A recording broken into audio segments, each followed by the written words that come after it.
Hi, it's Barry here. I want to invite you to my next webinar, which is on the subject of NLP strategies for addictions. Now, obviously, addictions are a real big problem. And as a hypnotherapist or an NLP practitioner, you probably have people phoning you up looking for help with certain types of addictions.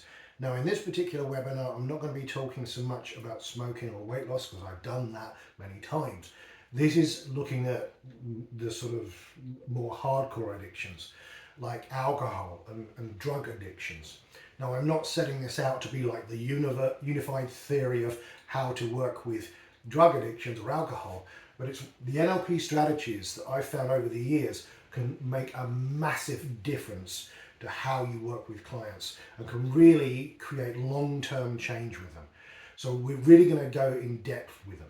Now, this webinar is going to be a little bit more in depth than the previous webinars that I do, which are normally about 2 hours long.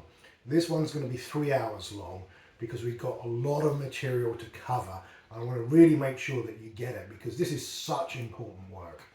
So what we're going to be looking at as we go through the course, first of all, is client selection. This is really important, that if you want to have good success rates, you really need to select the right clients, because some people are just not going to be ready to do whatever it is they need to take or everything they need to do in order to break free from the cycle of addiction. So you need to be working with the right clients. Otherwise, what you can end up doing is banging your head against the wall and thinking, well, what is it I'm doing wrong? And often it's not what you're doing wrong that's the problem. So then we want to be looking at client motivation. Now, one of the things that I think is often a big mistake that therapists make is assuming that just because a client walks in through the door or comes to you on Zoom or pays the money, that they're motivated enough to quit whatever it is they want to quit. That's rarely the case. And we know that because you start to think about it, if they're already 100% motivated, why would they need you? So we really need to ramp up motivation before we do anything, because we've got to get them focused. We're then going to be looking at incongruence. Obviously, when you're working with any type of addiction, there's typically an incongruence going along. You know, on one hand, they want one thing, and on one hand, they want another thing. You know, if they were 100% congruent, that they wanted to carry on drinking or carry on using their drugs, they wouldn't be coming to you. If they were 100% committed to stopping, they would have already stopped. So there's an incongruence going on. And it's not the typical kind of incongruence, which is simultaneous. It's a sequential type of incongruence. And you've got to know the right techniques to use for a sequential incongruence. Then we're going to be looking at what is driving the addiction. And I'm not talking about something that happened to them in the past. What is actually driving it? What is driving the addiction? Why are they motivated to use drugs? What's going on there? What's missing in their life? And this is really important. You know, when sometimes you hear people say, oh, I've got an addictive personality. Well, they haven't really. What is happening there is this bit what we're going to be looking into, is what's driving the addiction. Then we're going to look at some of the NLP threshold patterns. These are patterns that take people, take the cravings, take the urge, take it right over the edge and literally blow it out. It's kind of like the last straw. You know, someone gets to a certain point in their life and suddenly the last straw on the camel's back, and everything changes. Now, NLP's got a couple of really fantastic techniques that we can use to take people over threshold. So we've got a number of different ways of doing that. We don't want to just take them over threshold and leave them. We need to install a new behavior as well. So we need to be doing things like that. We can't just take something away and not put something in its place. So we need to be doing that as well. Then we want to be looking at pattern interrupts. Now, what I mean by pattern interrupts in this situation is we're going to be teaching the client to do certain things to interrupt their behavior. And because of, we want them to have responsibility for a lot of the change work, we want to have them doing this particular work.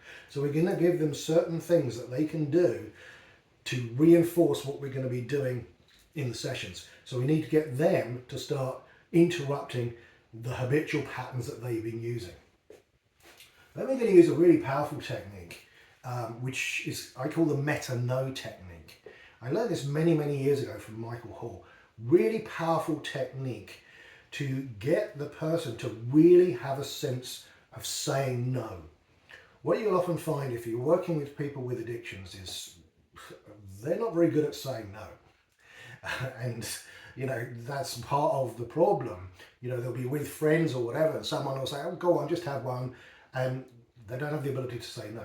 So we want to install this MetaNo, and we want to mentally rehearse it over and over again. So there is an absolutely congruent no. So when offered something or when they're tempted, this no kicks in and like they feel really empowered with it.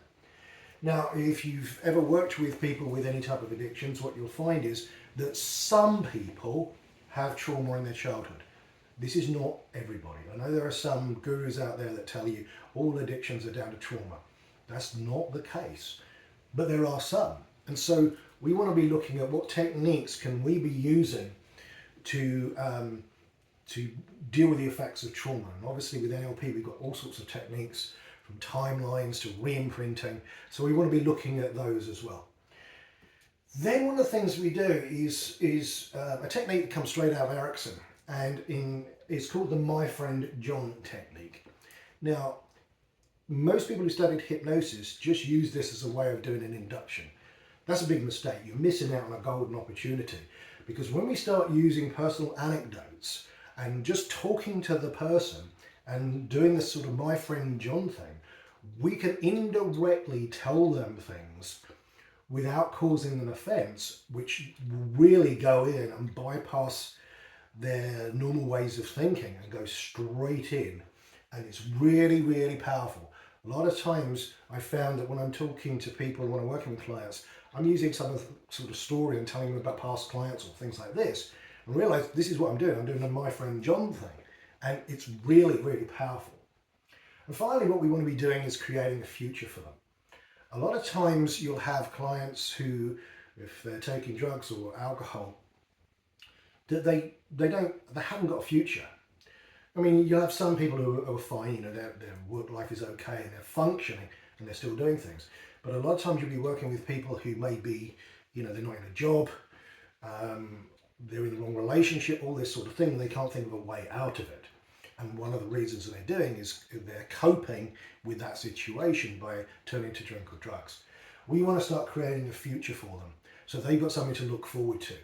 Because it's all very well just doing an away from motivation, but we want to get them moving towards something.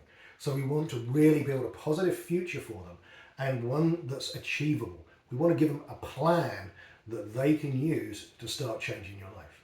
So I say this is going to be a really in-depth course. It's going to be 3 hours long, not the normal 2 hours long. You'll get the full manual. Obviously, if you can't make it on the day, you'll get the recording. And if you have any questions afterwards, you can always email me.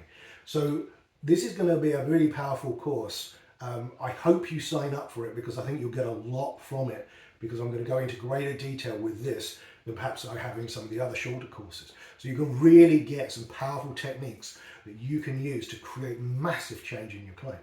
And like a lot of the techniques that you learn, they will have applications in other parts of your therapy career. So you better take some of these things and use them with other situations that you work with. So this is a really, really powerful course that will give you some great techniques which will really revolutionize the way you work with clients. So I hope to see you there. If you have any questions, drop them in the comment section down below, and I'll be glad to get that back to you. So I hope to see you on the day.